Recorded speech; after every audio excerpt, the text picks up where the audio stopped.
Psalm. Okay. Psalm.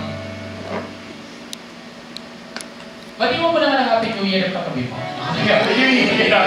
Kasi hindi natin nagawa ito ng New Year dito dalawang Sunday. So, pwede ba umikot muna tayo sa bawat isa na sabihin natin Happy New Year na mga first word isa na sabi sa church, di ba? Okay. Hindi natin nagawa Happy New Year. Okay. Okay. So, wow. Okay.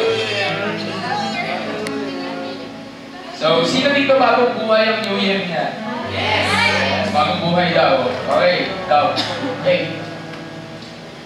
Hindi darating si Yuka? Okay. Anong yes? Nakaready si Raven para mag-interpret Wala si Pastor Palina yung pinamalit ko Okay. Okay. Pero, bilib ako sa kanila kasi sila yung kumuusap kayo doon sa hapon, linggo. Okay. Pakibuksan yung Bible sa Isaiah 45 verse 8. Isaiah 45 verse 8. Yan. Isaiah 45 verse 8. So sabi dito, sayang tatatlo yung nag-fire natin. Ay, hindi, 4. Tama ba? 1, 2, 3. 4 lang yung nag-fire. 5, si Amel pa pala. Ka-Abi lagi. Kasi lagi nandito. Asa ka-Abi? Nasa? Ayan, tawagin nyo na lahat. Ayun na si Yuka. Ha? Ayun na si Yuka. Okay. Si Tintin. Ito ka lang. Ito ka lang interpretin niya.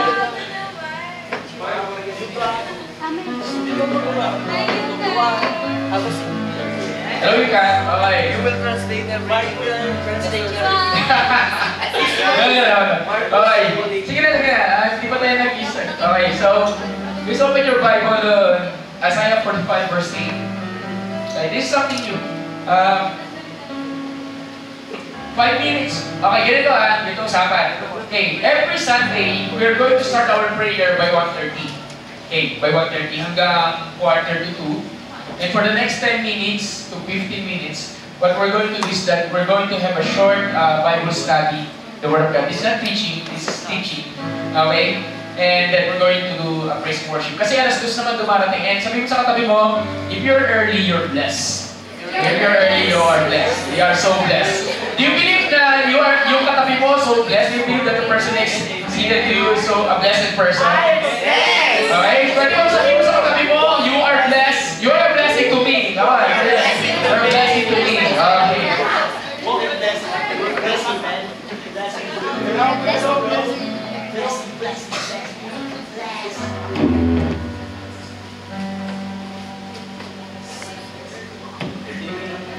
Praise. Yan, okay. Nandun mabigat yung mic eh. Okay. Okay, can you, now, Isaiah 45 verse 8. Isaiah 45 verse 8. Sabi dito, you heavens above, rain down righteousness. Let the clouds shower down, let the earth open wide, let salvation spring up. Oy, yan pala galing yung kakantay na ito. Okay, let salvation spring up, let righteousness grow with it. I, the Lord, have created it. Okay, again, sabi ko, you heavens above, rain down my righteousness. So it is God who's speaking here. And let the clouds shower it down, let the earth open wide, let salvation spring up, let righteousness flourish with it. I, the Lord, have created it. Question. Kung anong you is a righteous person, tanongin mo yung katabi mo sa are you a righteous person? Mabait ka ba? Are you a righteous person? In short, mabait ka ba? Mabait ba yan? Sakto lang. Si Alvin mabait. Mabait ba yan? Sabi ko nga mabait siyang tao yan. Mabait siya ba? Kasi sobrang mabait ba yung tao yan? Sige nga. Okay. So sabi dito, you rain down my righteousness. So this is God speaking, and He is telling, actually, God only, sabi mo sa katabi mo, it is only God who can give you righteousness. Ano yung righteousness? Sabi nga ni Kuya Kim, just like what Kuya Kim says, okay, righteousness means right standing with God. right standing. Who among you, okay, 2017, it's been 2 weeks. 2 weeks is already passed. Ang bilis, no? 2 weeks na, 2 weeks. Within those 2 weeks, sino dito kayo magsabi sa akin na my week has been perfect? So perfect, so amazing. Oh, pastor, you have no idea. The Lord has blessed me so much, and so on and so forth. Taas ang kamay. Ba't nahiya ka? Okay. And who can tell me here right now that your week, you have done, lahat ng nagawa mo, everything that you've done is perfect? Tanong yung katabi mo, are you perfect?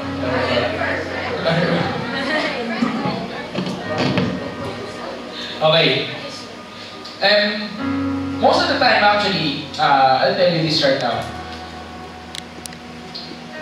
For the past 2 weeks, I've been struggling. For the past 2 weeks, I've been struggling, for real. It's not easy for me. It's not easy. Especially I've been teaching the Fire Weekend. Mga kapatid, di ba? The whole sessions. For the one whole 24 hours. Not actually 24 hours. Ilang oras ba ako nagturo? Okay. I've been teaching that.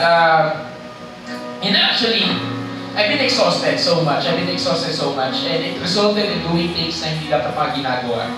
It resulted into doing things and tawag doon, a kind of heart that lost the fire. So, tanong mo yung katabi mo, kamusta yung heart mo? How's your heart? How's your passion for the Lord? Diba? How's your fire for God? Diba? How's your prayer life or everything? Then, sabi dito, I like with this, sabi dito, ye heavens above, rain down righteousness, let the clouds shower down, let the earth open wide, let salvation spring up, let righteousness grow with it. I, the Lord, have created it. Okay, the question is this. Is the Lord really talking to the earth? Is the Lord really talking to the earth? Based on this passage. Means, is righteousness for the earth? For the planet earth? Yes or no? It's for the people. Sabi mo sa katabi mo, for the people. For the people. Saan ka ba nakatira? Sa earth. So, meaning, yung sinasabi dito, parang ito yan. You heavens above, rain down righteousness. Lagyan mo yung sunod mong pangalan. Ano pangalan mo? Nangyari, you heavens above, rain down righteousness to Catherine. Rain down your righteousness to Carissa. Rain down your righteousness to Yuba. So, sabi mo nga dyan sa katabi mo. Sabi mo dyan sa katabi mo, you heavens above, rain down righteousness. Ano pangalan yung katabi mo?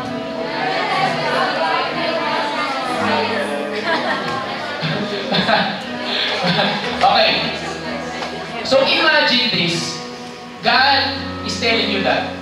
Imagine this. So, probably you're going to tell me, Pastor, my week is not okay, hindi ako okay, I've done something stupid, I've done a sin, I've done wrong things, and so on and so forth. Nag-disobey ako kay Lord, nag-rebelde ako, sinagot ko magulang ko, naging tamad ako, and so on and so forth. Hindi ako nag-pray, hindi ako nagbasa ng Bible, and so forth, hindi ako nag-libre. Okay, probably that would be your week, and probably your week is not good, or for the past 2 weeks of the year, it's not good. But I will tell you this, the Lord is telling you right now that He's ready to rain down His righteousness on your life. What is righteousness? No matter what you have done, the Lord is ready to forgive and to start all over again for your life. Amen? Amen? Parang, what do you mean, Pastor? What do you mean? For example, you have this terrible thing. For example, this is your 2 weeks. I'll end with this. This is your 2 weeks example. And for the last 2 weeks of year 2017, for the past 2 weeks of this year, at the beginning of this year, ang dami nakasulat. For example, it's written here, all your sins and all your struggles and all your wrong decisions. Sino dito for the past 2 weeks may nagawa ka ng wrong decisions? Ayun, meron nagkasa kamay. Okay. Sino dito for the past 2 weeks may nakaaway ka? You argue with someone, di ba? You argue with someone, di ba? Or for the past 2 weeks, nagtaray ka, o nagsumibakot ka, di ba? And so on and so forth. Di ba?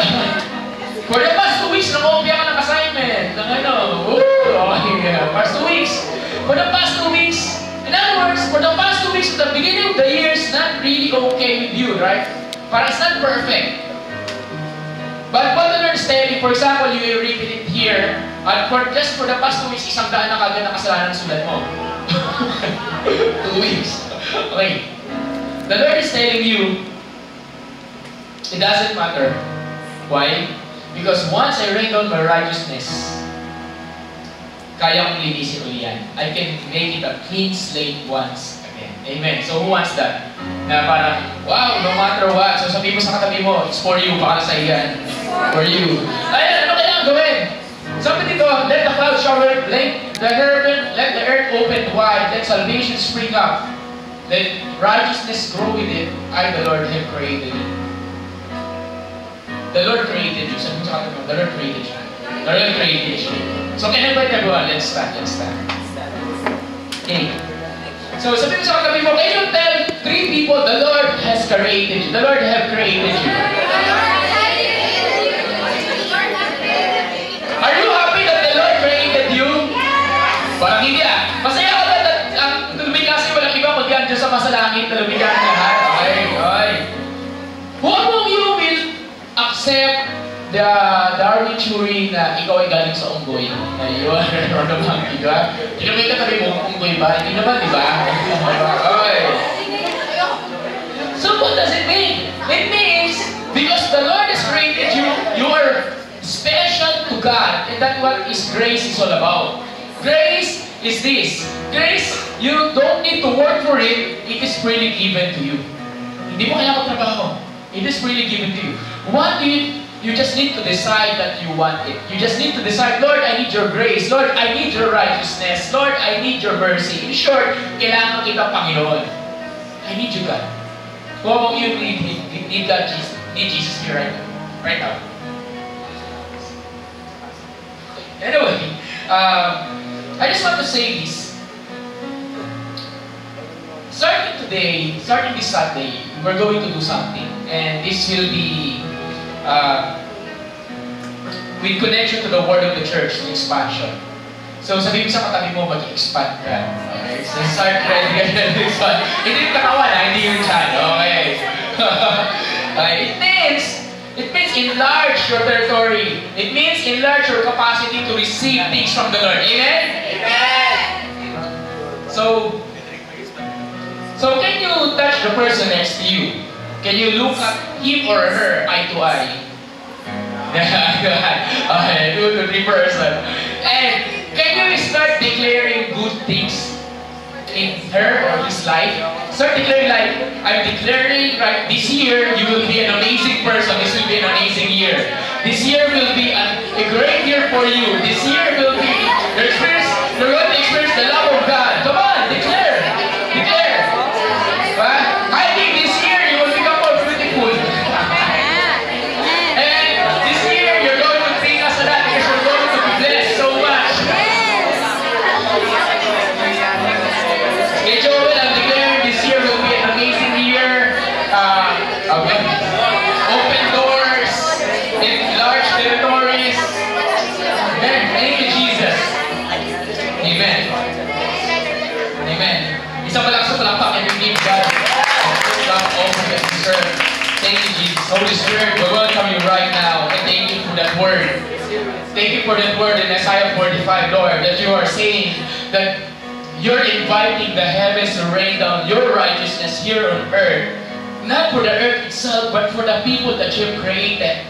For the people that you have created in your image. Sa mga taong ginawa mo, ayon sa iyong wangis. And right now, God, we are here and we just want to worship you, Lord. This is our first Sunday in this place, God. This is our first Sunday because January 1, this place is closed. Then last Sunday, we went up to the prayer mountain. And we just want to make it sound very special this moment, Lord. We just want to make it so special. That it's not about the number. Yes, Lord, we still believe that before this year ends, Lord, before the half of the year, before June 27 comes, Lord, we will be able to fill this room. Not only this room, but up to conference, Lord. That we will be able to overflow. Because this is a promise to us. But today, what we want to happen, Lord, is just to worship, to love you. Can we love Jesus for a moment? Can I invite right now? Just love Him. Just tell Him, Lord, I love you. I thank you, God. Come on. Can I invite you for a moment? Can I invite you for a moment to spend time just thanking Him?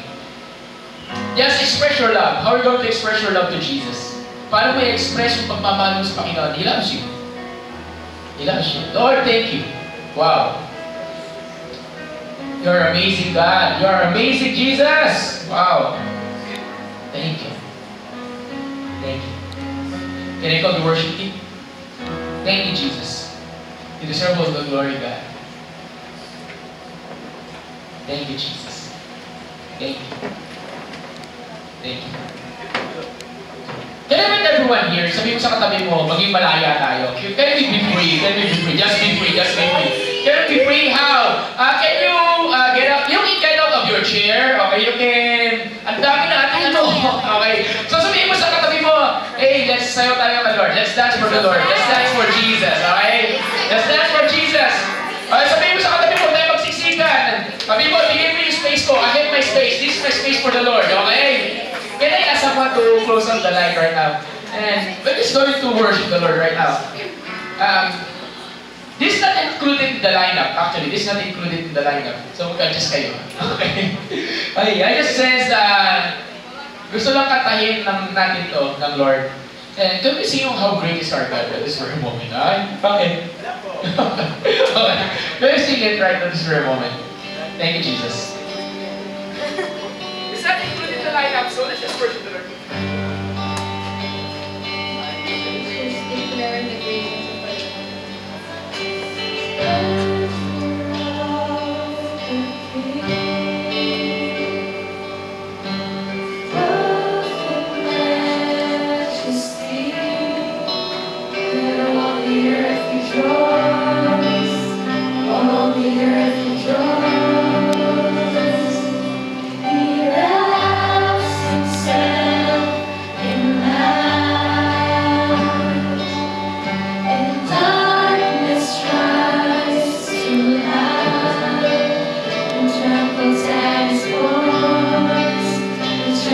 Satisfied.